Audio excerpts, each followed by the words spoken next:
கோதுமை கிடையாது, ரேஷன் கிடையாது. மத்திய அரசு கொடுத்தும் திமுக வந்து அதை செயல்படுத்த தவறிட்டாங்க அப்படின்னு பதில் பிரஸ் மீட் கொடுக்கறதுல ரொம்ப தீவிரமாக இருந்தாங்களே ஒழிய போய் பிரச்சனை என்னன்னு பார்ப்போம், பிரச்சனையை சரி பண்ணுவோம், ரூட்ல இருக்கிற விவகாரத்தை முதல்ல நம்ம தீர்ப்போங்கிற எண்ணம் அவங்கள்ட்ட இல்லாமல் இருந்துச்சு. அதை நீட்சி தான் எனக்கு கோதுமை நோக்கி வந்திருக்குது. நீங்கள் என்ன பண்ணுறீங்க, ஒரு முறையும் அந்தந்த இஷ்யூக்கு மட்டும் பதில் கொடுக்குறீங்க, அதனால அவமானப்படுத்துறீங்க, கொச்சப்படுத்துறீங்க, கிரிஞ்சு காமெடி பண்ணுறாரு மரியாதைக்குரிய அமைச்சர் டிஆர்பி ராஜா. அப்போ அதை தீர்ப்பதற்கு என்ன வழி நீங்கள் முதல்லேருந்தே சிந்திக்க ஆரம்பிச்சிருந்தீங்கன்னா நெல் பிரச்சனை வந்திருக்காது, மற்ற பிரச்சனைகள் வந்திருக்காது, தவிர்த்திருக்க முடியும். எந்த இடத்துல தவறிட்டாங்க? ஆட்சியில் இருக்கக்கூடிய நிர்வாகத்தில் இருக்கக்கூடிய அமைச்சர் பெருமக்களுக்கு உண்மையிலேயே மக்களுடைய பிரச்சனைன்னு தெரியலங்கிற அங்கதான் பிரச்சனை. கோதுமை விவகாரத்துல எதிர்க்கட்சி தலைவர் சொல்றாருன்னா சொன்ன பிறகு நீங்க ரிப்ளை பண்றீங்க. சக்கரபாணி சொல்றாரு 63% நாங்கள் வந்து கொடுத்துருக்கோம், கொஞ்சம் பர்சன்ட் தான் இருக்குதுன்னு. அப்போ அவர் கேட்கலன்னா பதிலே வந்திருக்காது போல் இருக்கே. அமைச்சர் சொன்ன பதில் உங்களுக்கு சாட்டிஸ்ஃபேக்ஷன் இல்லை அப்படிங்கிறத தாண்டி சார் எவ்வளவு லேட் ரியாக்ஷன் பாருங்கிற. நடுவண் அரசு ஒன்றிய அரசு கொடுக்கக்கூடிய அந்த கோதுமையை சரிவர நீங்க ஏன் கொண்டு போய் சேர்ப்பதற்கான காலதாமதம் ஏன் உங்களுக்கு ஏற்பட்டுச்சு? யார் தடுத்தா? முதலமைச்சர் அவரிடம் கை இல்லை, அவர் கையில குடிமை இல்லைன்னா. திமுகங்கிறது கார்பரேட் கம்பெனி கிடையாது, அதிமுகங்கிறது எடப்பாடி பழனிசாமி சொத்து கிடையாது, அது ஒரு பப்ளிக் மூவ்மெண்ட் இன்னைக்கு. அப்ப இந்த ஆட்சி எவ்வளவு தூரம் அதிகாரிகளால் மட்டும் நடத்தப்படக்கூடிய ஒரு ஆட்சியாக மாறி நிற்கிறதுங்கிறது இது ஒரு கிளாசிக் எக்ஸாம்பிள்.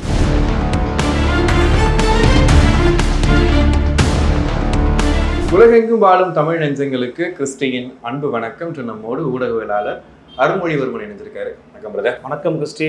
இப்போ எடப்பாடி பழனிசாமி அவர்கள் ஒரு பகிரங்க குற்றச்சாட்டை திமுக மாடி வச்சிருக்காரு. கோதுமை கிடையாது, ரேஷன் கிடையாது, மத்திய அரசு கொடுத்தும் திமுக வந்து அதை செயல்படுத்த தவறிட்டாங்க அப்படின்னு. பின்னணி என்ன? கோதுமையிலிருந்து துவங்கினீங்கன்னா அவங்களுக்கு முழுமையான பின்னணி தெரியாது. எங்கேருந்து துவங்கணும்னா நெல்லுலேருந்து துவங்கணும். தமிழ்நாட்டுக்கு அடிப்படைங்கிறது அரிசி, கோதுமை, பருப்பு, பாமாயில், அப்புறம் மற்ற விஷயங்கள்லாம் நமக்கு எங்கே கிடைக்கும்?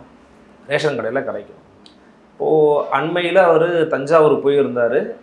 நெல் சரியான வகையில் கொள்முதல் செய்யப்படாமல் இருக்குது, நெல் கொள்முதலை சரியாக பண்ணுங்கன்னு வச்சார். அப்போது நம்ம சக்கரபாணியாக இருக்கட்டும், மற்றவர்களாக இருக்கட்டும், அமைச்சர் பெருமக்கள் என்ன சொன்னாங்கன்னா அதெல்லாம் சரியாக தான் பண்ணிக்கிட்டு இருக்கோம், அதெல்லாம் உங்கள் ஆட்சியோட சிறப்பாக தான் பண்ணிக்கிட்டு இருக்கோம் அப்படின்னு பதில் கொடுக்கறதில்ல.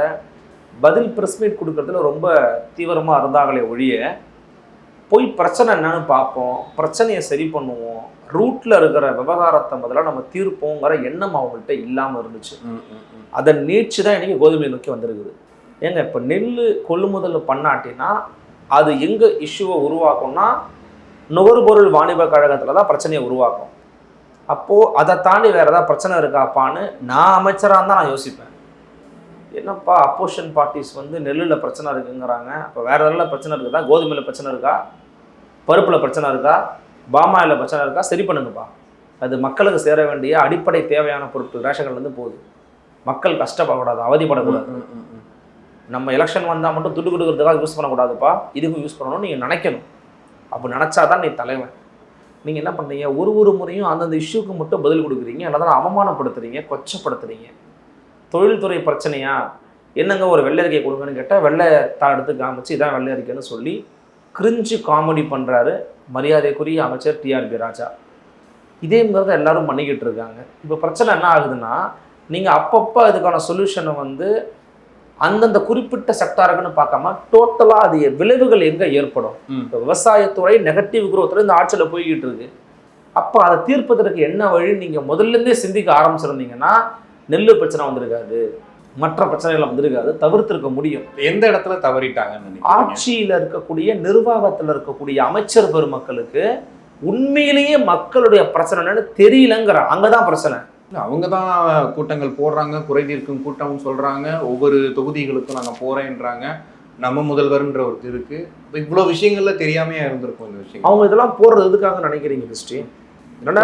கேட்கறதுக்காக இல்லையா? அதற்காகலாம் கிடையாது. 26ல் எலெக்ஷன் வருது. 26ல் முதலமைச்சர் எல்லா தொகுதிக்கும் போக முடியுமான்னு தெரியாது. ஆனால் எல்லா தொகுதியிலையும் நீங்கள் இந்த மாதிரி ஒரு முகாம் போட முடியும்.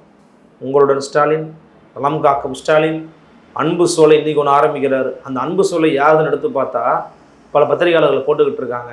நாம் தமிழர் கட்சியினுடைய கொள்கை வரைவில் அன்பு சோலைன்னு ஒன்று வச்சிருக்கிறாங்க அவங்க. அன்பு சோலை, அறிவு சோலைன்னு வச்சிருக்கிறாங்க. அதில் ஒரு அன்பு சோலை தூக்கி பண்ணிக்கிட்டு இருக்காங்கன்னு. சரி, ஓகே, காப்பி அடிச்சாவது பண்ணட்டும். ஆனால் அதெல்லாம் எலெக்ஷன் நெருக்கத்தில் பண்ணுறீங்க. யாரை ஏமாத்துறீங்க?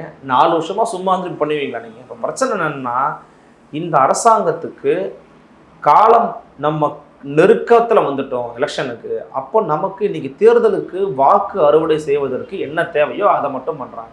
அந்த தொகுதிக்கு போகிறது, முகாமாக போகிறது, ஸ்டாலின் அவருடைய புகைப்படத்தை எடுத்துகிட்டு போய் வைக்கிறது, தலைகுனிய விடமாட்டேன் அப்படின்னு பேசுறது, தலை குனிஞ்சு கிடக்குது சார் பாதுகாப்புலையும் சட்டம் ஒழுங்குலையும். தமிழ் எதை வச்சு சொல்கிறீங்க அப்படி? இப்போ நான் சொல்கிறது அது அந்த பாயிண்ட்டை முடிச்சிடுறேன். இப்போ கோதுமை விவகாரத்தில் எதிர்க்கட்சி தலைவர் சொல்கிறாருன்னா, சொன்ன பிறகு நீங்கள் ரிப்ளை பண்ணுறீங்க. சக்கரபாணி சொல்கிறாரு 63% நாங்கள் வந்து கொடுத்துட்டோம், இன்னும் கொஞ்சம் பர்சன்ட் தான் இருக்குதுன்னு. அப்போ அவர் கேட்கலன்னா பதிலே வந்திருக்காது போல் இருக்கே. இல்லை, ஆனால் இவ்வளோ காலம் தள்ளி தானே எதிர்கட்சி தலைவரும் கேட்குறாரு. தேர்தலுக்காக தானே அவரும் கேட்குறாரு தானே. எதிர்கட்சி வேலை அதுதாங்க. எதிர்கட்சியின் வேலை என்பது என்ன? ஊடகத்தின் வேலை என்பது என்ன? மக்களின் குறைகளை அரசுக்கு கொண்டு போய் சேர்க்கக்கூடிய பாலமா நம்ம இருக்கணும். எதிர்கட்சி சொல்றத மக்களுக்கு கொண்டு போய் சேர்க்கிற பாலமா நம்ம இருக்கணும். இவங்க என்ன பண்றாங்கன்னா, ஊடகத்தையும் மதிக்கிறது கிடையாது, அல்லது ஊடகத்தில் இருக்கிறவங்கள தன்மையப்படுத்தி கொண்டு அவர்களை ஆளுங்கட்சிக்கு வெண்சாமரம் வீசக்கூடிய அடிமைகளா மாற்றி வச்சுட்டாங்க. இன்னொரு பக்கம் எதிர்கட்சிகளை அவமதிப்பது, துச்சமன தூக்கி எறிவது, அதை அந்த வேலையை அவங்க ரொம்ப தெளிவாக பார்த்துக்கிட்டு இருக்காங்க. அமைச்சர் சொன்ன பதில் உங்களுக்கு சாட்டிஸ்ஃபேக்ஷன் இல்லை அப்படிங்கிறத தாண்டி சார் எவ்வளவு லேட் ரியாக்ஷன் பாருங்கிறேன். நடுவண் அரசு, ஒன்றிய அரசு கொடுக்கக்கூடிய அந்த கோதுமையை சரிவர நீங்க ஏன் கொண்டு போய் சேர்ப்பதற்கான காலதாமதம் ஏன் உங்களுக்கு ஏற்பட்டுச்சு? ஏன் அதை கொண்டு போய் சேர்க்கல? அப்போ பாதிக்கப்படுறவங்க இருக்க போய் தானே, அவங்க போய் எதிர்க்கட்சியில சொல்ல போய் தானே அவர் இப்போ பேசுறாரு. அப்புறம் நீங்க பதில் சொல்றீங்க. நீங்க முன்கூட்டியே சொல்ல வேண்டியதானங்க ஐயா. நெல் கொள்முதல் விவகாரத்துல எப்படிதான் ஏங்க மூட்டையா வந்து முளைச்சு போய் கிடக்குதுன்னு சொன்ன பிறகுதானங்க நீங்க போய் ஸ்பாட்டுக்கே போய் பார்த்தீங்க. ஒவ்வொன்றுத்துக்கும் முடுக்கி விடணும் எதிர்கட்சிகள். இல்லை, எந்த இடத்துல மிஸ் பண்றாங்க திமுக? நீங்க சொன்ன மாதிரி இப்போ ஆட்சி கட்டமைப்பு, அவங்க உள்ள இருக்க விஷயங்கள், நாங்கள் ஒவ்வொரு தொகுதிக்கும் ஒவ்வொரு தெருக்களுக்குமே திமுக வந்து துணை நிற்குதுன்ற அளவுக்கு பேசுறாங்க இல்லையா? ஆனால் இன்னைக்கு ஒவ்வொருத்தையும் பாயிண்ட் பண்ணி சொன்னதுக்கு அப்புறம் அவங்க போய் பார்க்குறாங்கிறத எப்படி எடுத்துக்க முடியும்? எந்த இடத்துல அங்கே நிர்வாகத்துக்கு வந்து இல்லை, மூளை முடுக்கெங்கும் திமுக தொண்டர்கள் இருக்காங்களான்னு என்ன கேட்டிங்கன்னா, ஆமாம் இருக்காங்க, அது ஒன்றும் மாற்றக்கிறதே இல்லை. ஆனால் நீங்கள் அவங்க எப்படி பயன்படுத்துறீங்கிறது தான் இங்கே வந்து கொஷின் மார்க். இப்போது நீங்கள் கேட்டீங்க, என்னங்க பாதுகாப்பு சட்டம் ஒழுங்கை பற்றி என்னங்க பேசுகிறீங்க? ஒரு காவல் குடியிருப்புன்னு நினைக்கிறேன், சப்ஜெக்ட் டு கரெக்ஷனாக இருக்கலாம், எல்லாரும் பதிவுகளும் போட்டிருக்கிறாங்க, நீங்கள் பார்த்துருப்பீங்க. ஒரு தனியார் நிறுவன ஐடி ஊழியரை உள்ளே புகுந்து வெட்டி படுகொலை பண்ணிட்டு போயிருக்கான். அதாவது காவலர் குடியிருப்புக்குள்ள. ஆமாம். அதன் பிறகு வந்து பார்த்தீங்கன்னா, நம்ம ஏற்கனவே பார்த்தோம், கோவையில் ஒரு பெண் இரவு நேரத்தில் ஒரு பெண்ணை என்ன பண்ணாங்கன்னு பார்த்தோம். அதன் பிறகு 2-3 நாள்லேயே ஒரு பிள்ளையை வந்து மகிழுந்தில் கடத்திட்டு போகிறான் அப்படிங்கிறத நம்ம பார்த்தோம். இப்படி தொடர்ச்சியாக அங்கொன்றும் இங்கொன்றும் நடக்கிறது மட்டும் நீங்கள் வந்து இது ஓகே எல்லா இடங்களும் கடந்து போக முடியாது. இன்னொரு இடத்துல பார்த்தேன் முந்தானேத்து, குழந்தைங்கள்லாம் பள்ளிக்கூட பேருந்தில் இருக்கிறாங்க, 3 பேர் போதையை போட்டு வந்து அந்த பள்ளிக்கூட குழந்தைகள் இருக்கிற வேன் மீது தாக்குதல் நடத்துறது, ஆபாசமாக பேசுறது, மிரட்டல் விடுக்கிறத பண்ணிக்கிட்டு இருக்கான். இந்த நிகழ்வுகள்லாம் பார்த்தா உங்களுக்கு கரெக்ட் பண்ணணும்னு தோணலையா? எல்லாத்துக்கான அடிப்படை ஆதாரமாக இருப்பது போதை, டாஸ்மாக்கு, கொக்கைனு, கஞ்சா, இதெல்லாம் தான். அப்போது வேரில் வெந்நீரை ஊற்றாமல் நீங்கள் தொடர்ச்சியாக என்ன பண்ணுறீங்கன்னா, அவன் கையை உடைக்கிறது, காலை உடைக்கிறது, வாயை உடைக்கிறது, பிளாஸ்டிக் போடுறது, வீடியோ பேச வைக்கிறது, இதுதான் தீர்வு. அதெல்லாம் சார் தீர்வு இல்லை. உடனடி நடவடிக்கை எடுக்கலைன்னாலும் பிரச்சனை தானே. கோவை உடனடி நடவடிக்கை என்பது ஒரு குற்றவாளியை தாக்கி அவனை கொலை செய்வது அல்ல. நடவடிக்கை என்பது அவனை கொண்டு போய் சிறைப்படுத்துறது தான் நீங்கள் செய்ய நடவடிக்கை. இன்னொன்று சொல்கிறேன், காவல்துறையின் வேலை என்பது குற்றங்களை தடுப்பதற்கு தானே ஒழிய, குற்றங்கள் நடந்தால் அதை வந்து போய் சரி பண்ணுறதெல்லாம் அவங்க வேலை. அதுவும் உங்களுடைய வேலையாக வச்சுக்கலாம். பட் நடக்காமல் தடுக்கணும்னா அதுக்கு செய்ய வேண்டிய வேலைன்னு நீங்கள் ஒரு அரசாங்கம் யோசிக்கணுமா கூடாதா? அடிப்படையில் அப்படி யோசிக்கணும்னா முதல்ல ஒரு காவல்துறைக்கு தலைமை யார் இருக்கணும்? டிஜிபி இருக்கணும். அவருக்கு தலைமை யார் இருக்கணும்? முதலமைச்சர் இருக்கணும். இங்கே முதலமைச்சர் ஒரு டிஜிபியை போடவே காலதாமதப்படுத்துறாரு. இன்னைக்கு தமிழ்நாட்டுக்கு டிஜிபி யாரு? பொறுப்பு டிஜிபியா இருக்கிறாரு. ஏன் நிரந்தர டிஜிபி இல்லை சங்கர் ஜெவாலுக்கு பிறகு? என்ன பிரச்சனை உங்களுக்கு? யார் தடுத்தா? 2 காரணம் இருக்கணும். ஒன்று, அந்த பட்டியலில் இருக்கிற ஆள் திமுகவை கேள்வி கேட்க தைரியமான ஆளாக இருப்பாரோ என்னவோ தெரியல, ஸோ இவங்க பயப்படுறாங்க.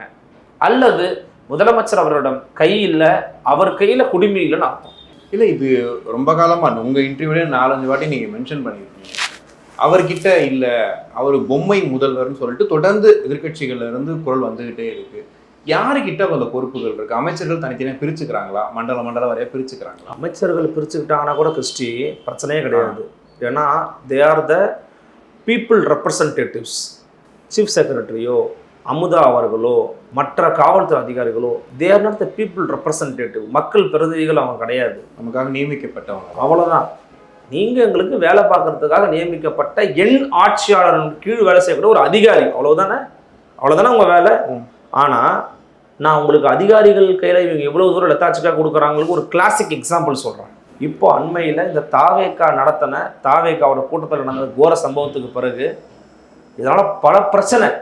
தாவேக்கா உருவானதில் ஒரு 50 பேர் செத்து போயிருப்பானா, அதை தாண்டி பல பிரச்சனையை உருவாக்கிட்டாங்க. அது ஒரு முக்கியமான பிரச்சனை என்னென்னா, பொதுக்கூட்டங்கள், ஆர்ப்பாட்டங்கள், பேரணிகள், ரோட் ஷோக்களுக்கு நாங்கள் விதிமுறைகளை வகுக்கிறோம்னு சொல்லி தமிழ்நாடு அரசு நீதிமன்றத்தினுடைய உத்தரவை பின்பற்றி இவங்க ஒரு கமிட்டியை ஒன்று போட்டு இவங்க சில விஷயங்களை சொன்னாங்க. அந்த அனைத்து கட்சி கூட்டத்தில் திமுக பாஜகவை தவிர எல்லாருமே எதிர்த்தாங்க, இன்க்ளூடிங் அதிமுக எதிர்த்தாங்க. என்ன எதிர்த்தாங்க?